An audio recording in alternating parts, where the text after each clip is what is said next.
Indonesia has set an ambitious 2026 tax revenue target, but officials say they will get there without raising tax rates. The Finance Ministry points to better compliance, tighter administration, and the long-play core tax system as the main engines, while the national budget assumes a wider deficit and more transfer to regions to prevent local tax spikes. Keep watching for what this means for households and small businesses. In Buton, Southeast Sulawesi, student groups and residents have filed a mission present report for their own region. Alvin Akawijaya Putra saying he has been hard to reach and absent from local duties. Alvin has since appeared in public, saying he was on official business in Jakarta for nearly 3 weeks and is coordinating solution to budget deficit inherited from the previous administration. The Home Affairs Ministry says it is reviewing the case. A viral case from Sidoarjo has ignited a national question. Why can moving a power pole cost up to 12 million rupiahs? PLN says the price reflects survey results, materials and construction, plus the need to avoid an outage while regulators remind the public that any payment must go through official channels. We'll separate what's required by law from what's policy, and show what you can do if you full stand on your land. Good evening, I am Lilis Adelika Simanjuntak. You've just heard the top headlines. Now let's dive deeper. Stay with us here on What's Up Today, where we bring you the stories shaping Indonesia and the world.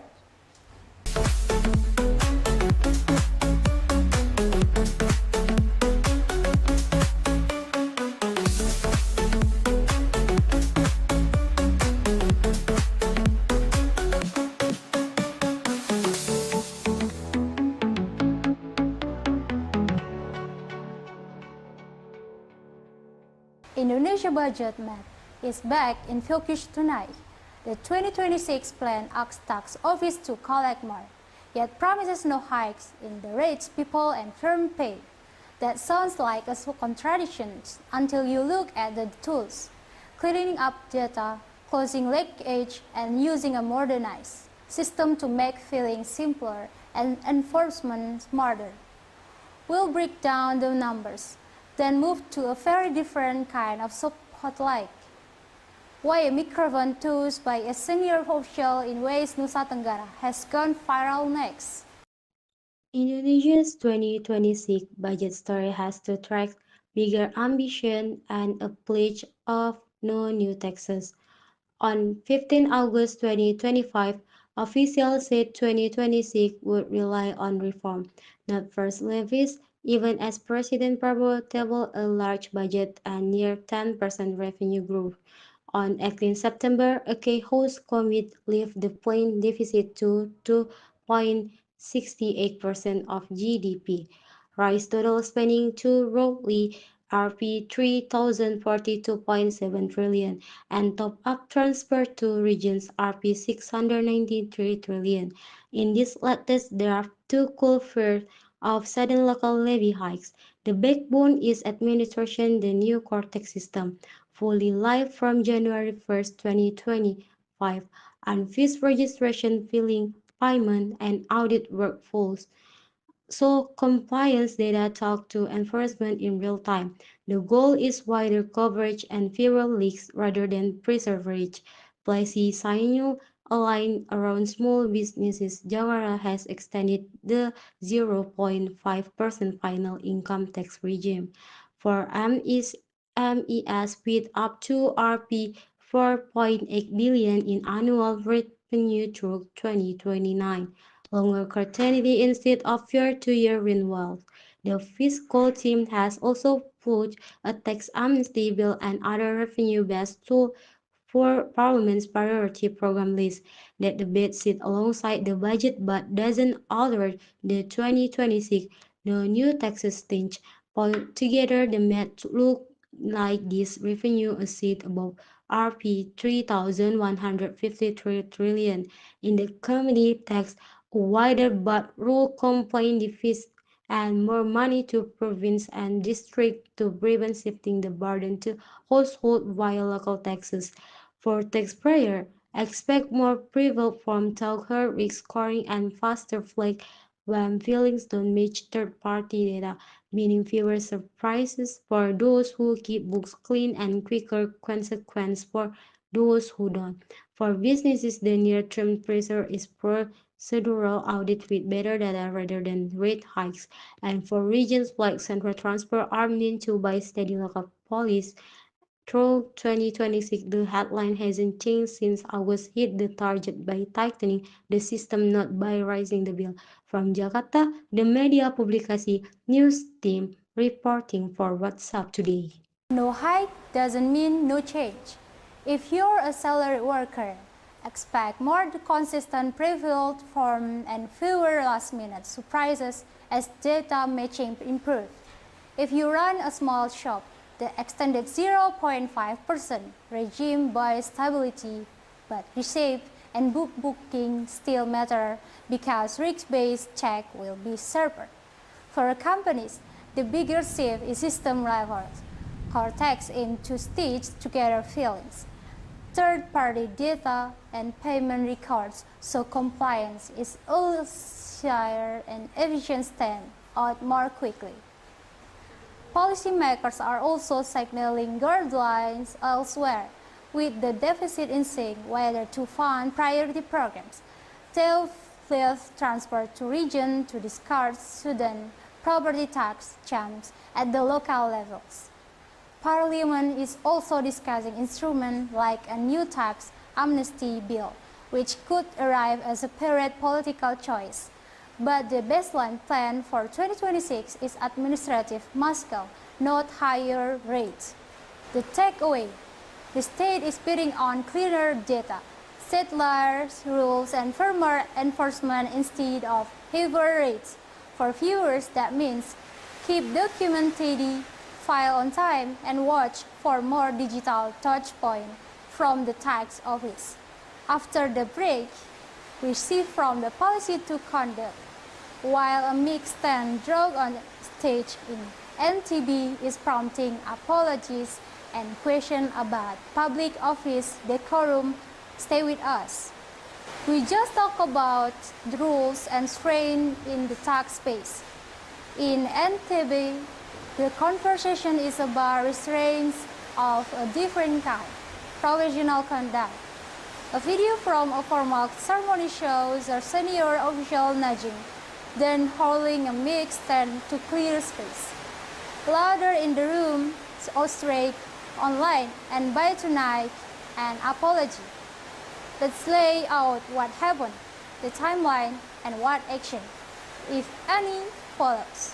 After this, we hit S2 button where residents have filed a rare missing person reports on their own region.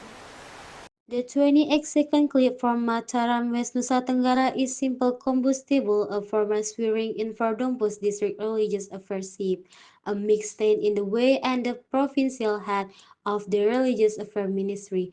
Zambroni Aziz skimming the stand aside in one sharp motion. The room laughed, the internet doesn't by Monday 2022, September 2025. WITA Zambroni has apologized publicly, calling it a personal lapse and insisting there was no intent to intimidate. He says the gesture was spontaneous as congratulations began, stopped later, a quote that framing reactions split along a familiar line context person conduct. Student group and civil coalition argue that ritual setting the mind restrained and have argued an administrative review by the ministry.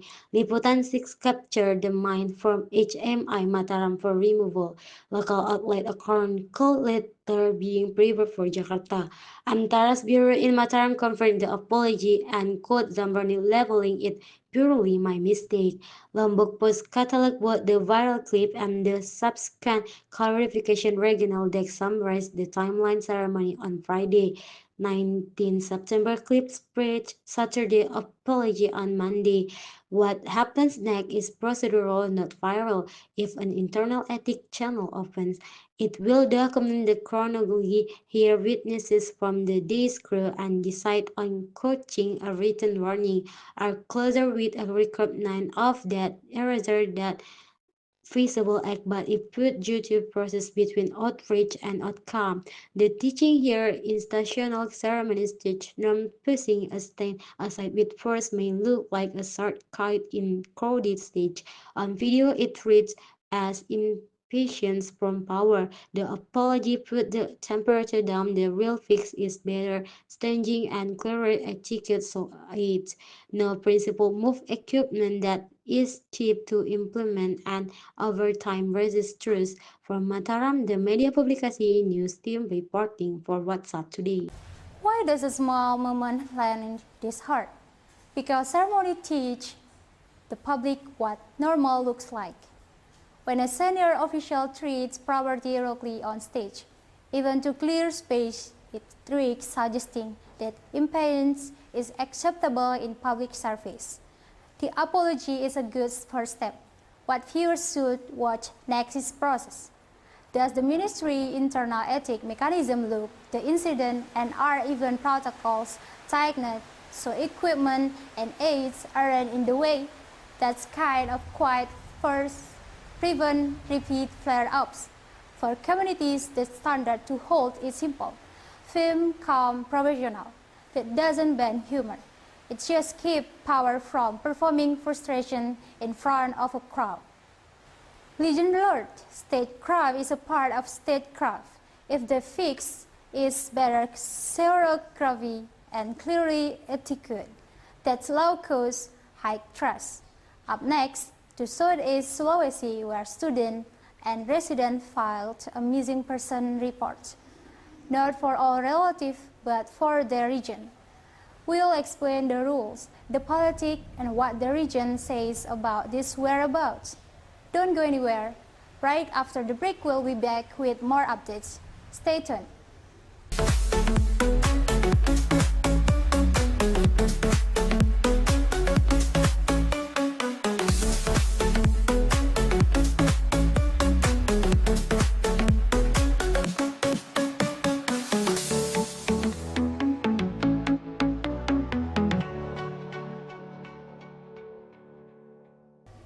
Thanks for staying with us. You're watching What's Up Today. If you missed the start, you can always catch the full program on Philomedan's YouTube channel. Let's continue with the news. From a viral tweet to a viral search, in Bhutan, poster reading missing with the region's face have been pasted on walls. It started as protest over access. It became a police report, and now there's a response from the region and scrutiny from Jakarta. Here's what we know by date and by search, so you can track the next steps without the noise. In Baton, the missing region label began as a pressure tactic and turned into a national discussion about public access. On Thursday, 18 September 2025, a coalition including HMI and IMM filed a missing person report with the Baton police, saying Regan Alpin Akawijaya Putra had been hard to reach and absent from local duties. Over the weekend, poster and short videos spread across Southeast Sulawesi network. By Sunday, the 21st, Alpin appeared in local event and spoke to reporters. He said he had been on official duty in Jakarta for about 20 days to coordinate budget issues and would resume activities in Baton immediately. The text reporting Coach Alvin detailing two work weeks in Jakarta, roughly 20 days including weekends, and stressing he was working on solution to a regional budget gap. Kompas TV highlight the Home Affairs Ministry response. Deputy Minister Bima Arya said the ministry would review the region attendance record and travel documentation after almost a month of minimal in-office presence. Profile from national outlet confirmed Alpin 28 took office in February 2025 and is among Indonesia's youngest regions, a factor that adds scrutiny to his style and schedule. What will decide the outcome is paper, not poster. Was there a formal duty letter for the Jakarta team, where statutory notification made if the region was outside the region beyond 7 days? Did essential service permit clinic emergency response run with delegate authority and where audience required from student law and unsearched? If the ministry validated documentation and the region published a forward schedule with open office hours the its schools, if gaps appear missing permission, unattended deadlines, administrative notes, or guidance could follow. Either way, the episode is reminder that visibility matters as much as work done off camera. Constituents want both solution in Jakarta and a door they can knock on in Purworejo. From Purworejo, the media publication news team reporting for WhatsApp today. Filing a missing persons report for an elected leader is unusual, but it functions as a pressure tool when constituents feel unheard. The Home Affairs Ministry typically checks three things: legality of travel beyond 1 week, documentation of official assignment, and whether critical local functions, permits, emergency response, budget prep, run as normal. For viewers, the stage are surface. Did the office keep clinic, schools, and public works moving? Alvin now says he was in Jakarta to find solution to a reported budget gap and has repaired locally. Watch for a published work schedule, meeting minutes with the student groups who lodged the report, and any administrative advisories from the province or ministry. Authors arrive promptly. The temperature drops and governments return to basic.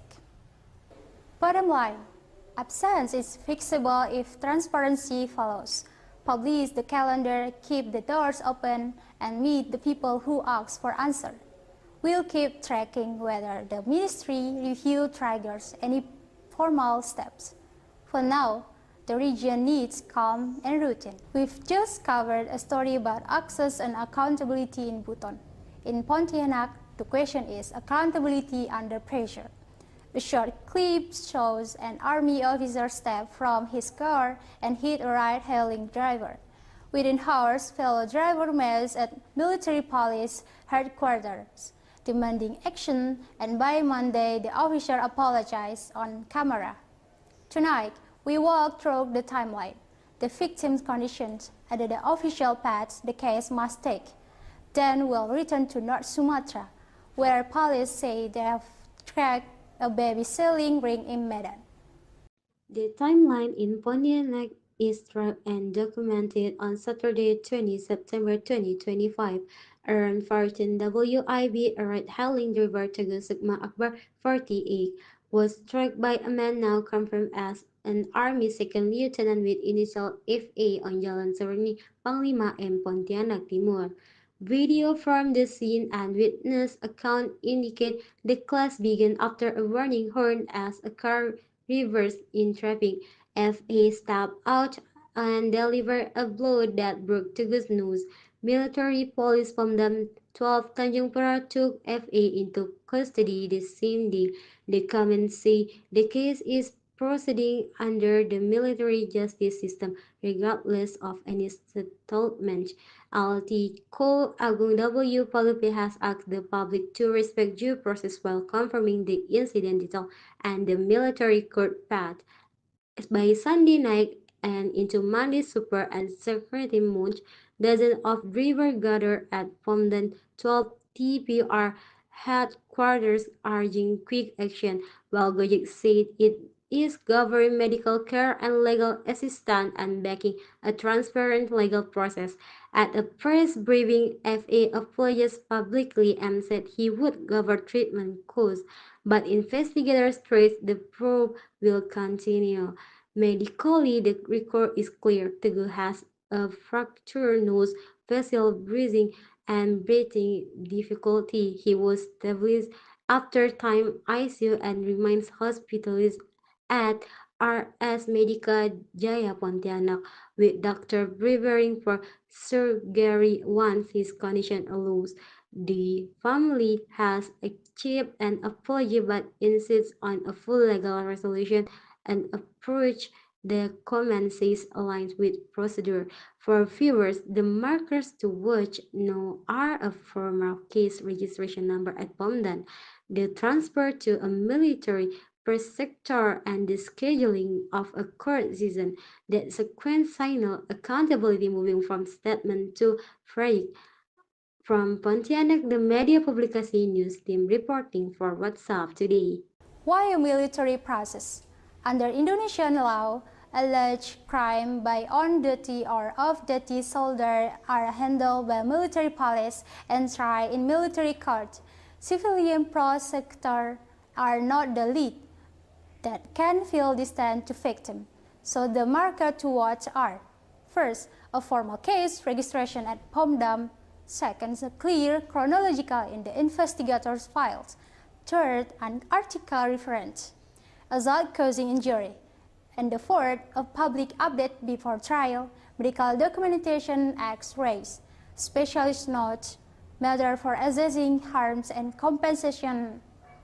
The comment has signaled this case with process despite an apology, which align with practice in comparable incident. For citizens, two parallel tracks can coexist: human gesture and accountability under law. Follow the hospital update and look for the military police written head over to military prosecutor. That's the point when a court date is in sight. Bottom line, firmness without treachery, support the victim recovery, and keep the case visible until a verdict is entered. Next, we had to Medan, where investigator says they rescued a neighbor and detained a suspect tied to alleged baby selling network operating out of a rented room. Stay with us. After Pontianak, a heart turned to Medan, in a case that has shaken a neighborhood. Officers moved into a narrow lane of Jalan Jamin Ginting, Padang Bulan, and say they found an operation arranging the sale of newborn. A baby is now safe. 8 adults are in custody, and residents are asking how long this ran under their nose. We'll lay out the chronology, the suspect list, and what the law says. Then we'll go up the hill to Brastagi, where the district government is clearing illegal stalls in pieces. Police in Medan say a baby selling network has been broken up after a Wednesday, 17 September 2025, raid on a boarding house unit of Jalan Jamin Ginting, Gang Johar, Kelurahan Padang Bulan, Medan Baru. Subdirector for Renakta Women and Children Protection of North Sumatra Police detained 8 suspects, 7 women and 1 man, and rescued a 3-day-old newborn believed to be on the verge of illicit transfer. Initial reports across briefings include BDS alias TBD, SRR, ADSS, MS, PT, MM alias BL, and GES, with roles ranging from brokers to facilitators.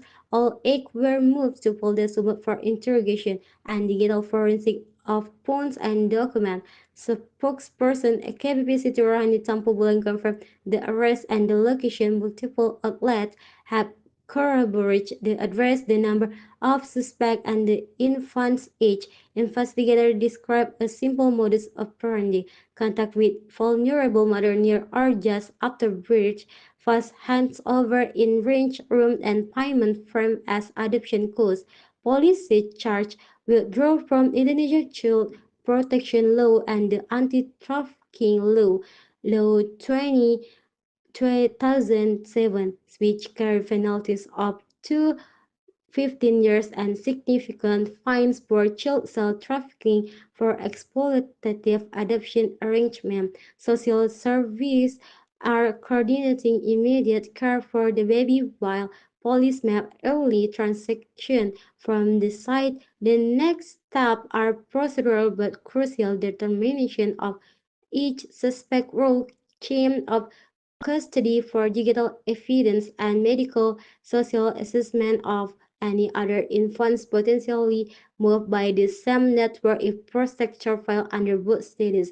Expect layer charges that cover recruitment, facilitation, and attempt transfer for resident authorities are urging tip off when they see cash negotiation for newborn present as private adoption or recurring stranger visiting a room with newborn supplies. Those red flags are how these kids surface. Tribata from Medan, the media publikasi news team reporting for WhatsApp today. How do rings like this operate? Typically, brokers target vulnerable mothers close to delivery, leaning on debt, same or false adoption promises. Transactions often happen within days of birth, when documentation is thin. The red flags for neck bowers. Unfamiliar visitor carrying infant supplies, cash handoff, and quick drop-ins by cars with plates from outside the substrate. In Medan, the alleged hope was a small rented room down a crowded gang, easy anonymity. The law is straightforward. Buying or selling a child is trafficking. Period consent does not erase criminal liability. What should viewers do? If something feels of cries in a unit with rotating adults at for adoption with a price, call the local police, women and children unit or the social affairs hotline and report what you say. Now what you think? That's how this case moves. The good news is the next baby is safe. The next test is followed through. Keep the egg under tight to the kill of first sight and plug the intake point. Unlicensed midwife case adoptions, backroom brokers. After the break, we go to Brastagi, where the district is tidying public space and telling street vendors to move back to assigned stalls. Viewers, after this break, we will be back with the more exciting news. Stay tuned.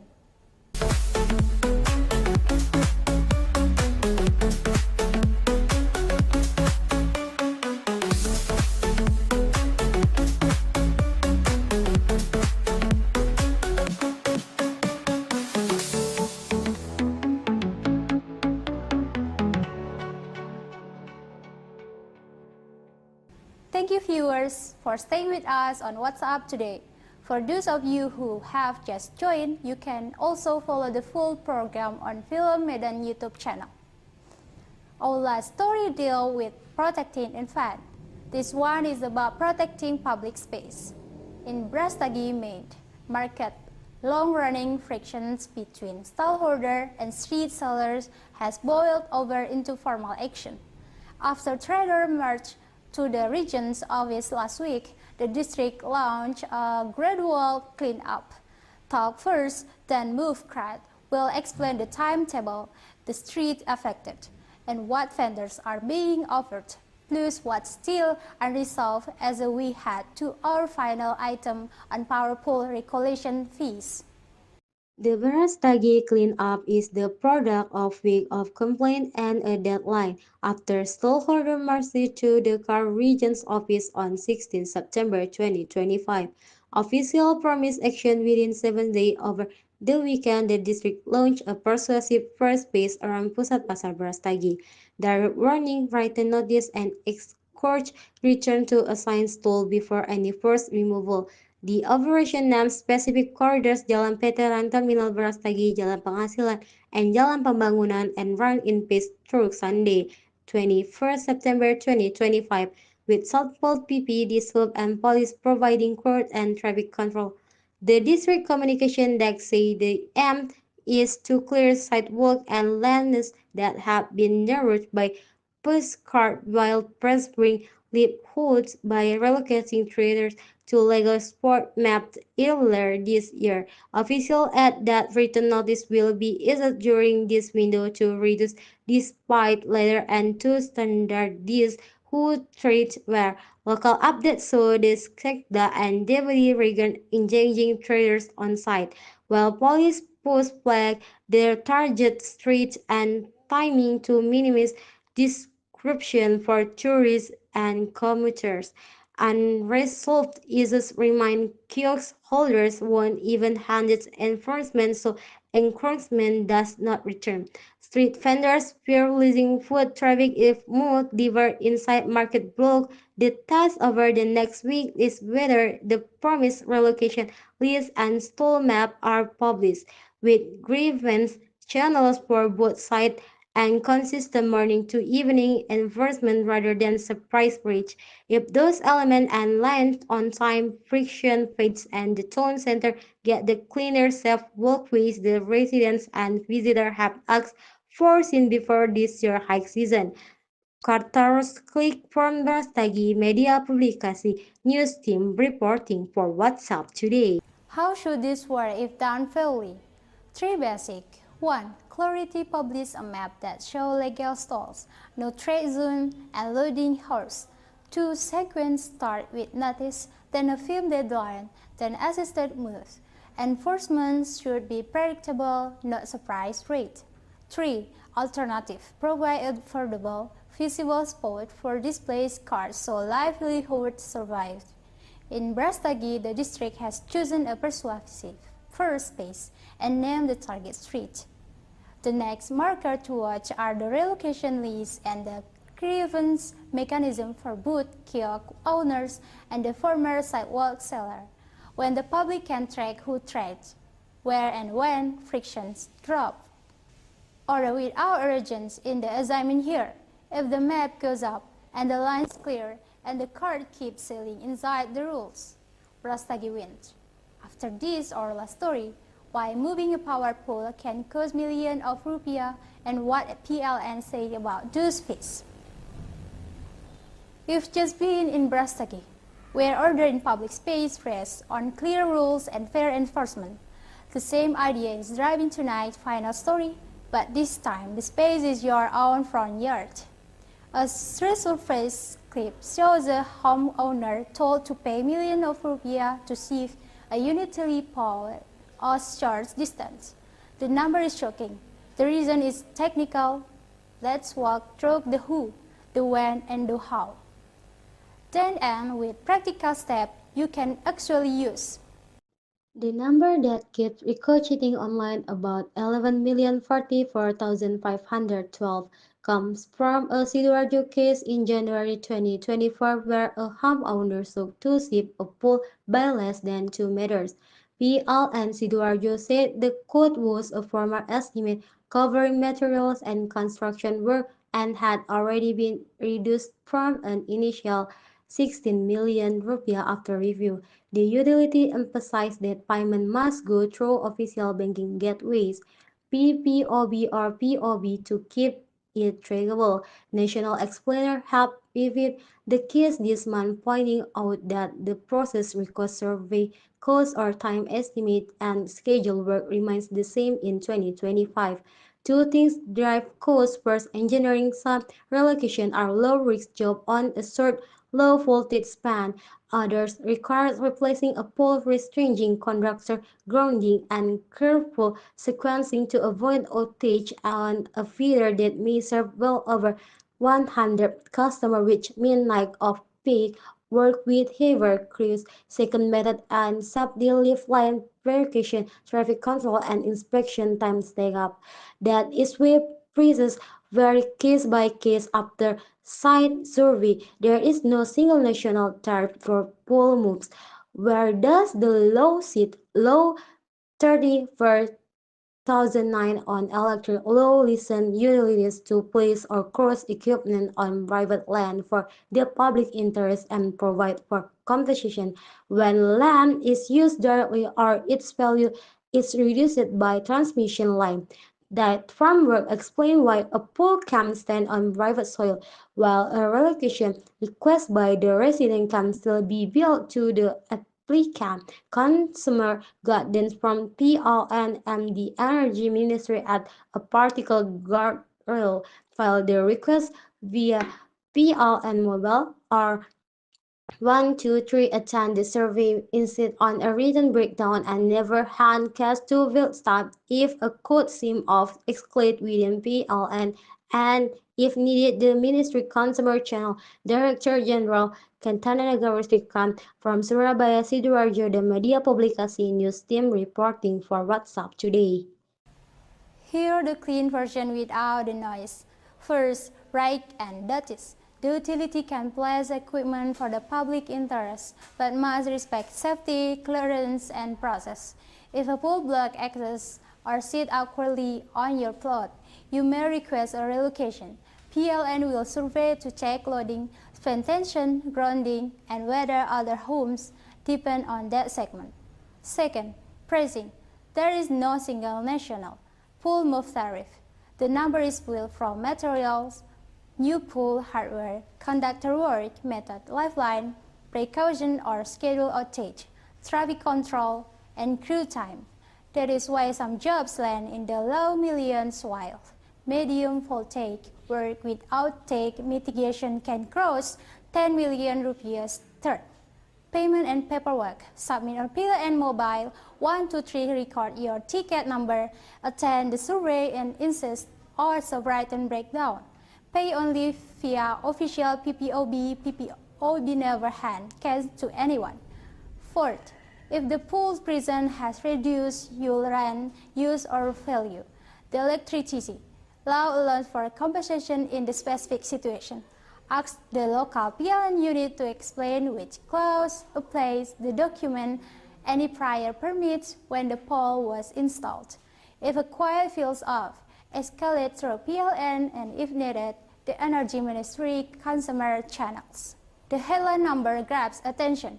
The process is what keeps it fair.